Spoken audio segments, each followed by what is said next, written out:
संपूर्ण चरित्रामध्ये, या संपूर्ण श्लोकामध्ये भगवंताचं संपूर्ण जीवन चरित्र आलेलं आहे.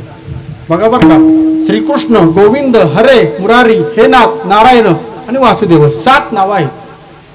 आणि आपला जीवन काळ ह्या 7 दिवसामध्येच असतो.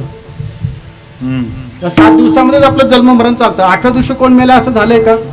हा 10वा 12वा 13वा म्हणतात, पण तो 7 दिवसामध्येच येतो ना.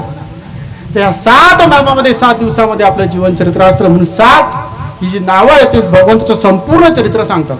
बघा, पहिलं आहे श्रीकृष्ण. भगवंताला पहिलं नाव नव्हतं. यशोदा माता त्याला नीलमणी नीलमणी म्हणायची. जेव्हा गर्गाचार्य आले आणि त्यांनी भगवंताला नाव दिलं, तस्मा श्रीकृष्ण नामगतः, त्याला श्रीकृष्ण नाव असं दिलेलं आहे, श्रीकृष्ण. दुसरं आहे श्रीकृष्ण गोविंद. गोविंद नाव भगवंताचं कधी पडलं?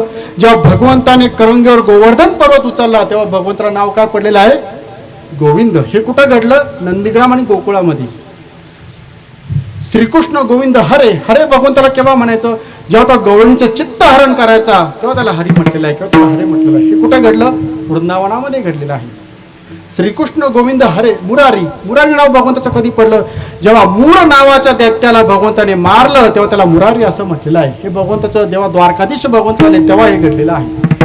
श्रीकृष्ण गोविंद हरे मुरारी. हे नाथ. हे नाथ कधी पडलं? जेव्हा भगवंताच्या स्त्रिया, जेव्हा 16 सहस्र बायका, तेव्हा त्याला हे नाथ म्हणायचे, तेव्हा तो हे नाथ झाला. श्रीकृष्ण गोविंद हरे मुरारी. हे नाथ. नारायण. नारायण भगवंताला कधी पडलं? जेव्हा कुरुक्षेत्र युद्धामध्ये अर्जुना जेव्हा विराट स्वरूप दाखवलं तेव्हा भगवंताला नारायण हे नाव पडलेलं आहे. कुरुक्षेत्रावर झालं. आणि पुढे वासुदेव, जो भगवान द्वारकाधीश आहे, आणि त्या द्वारकाधीशा जो वसुदेवाचा पुत्र तो.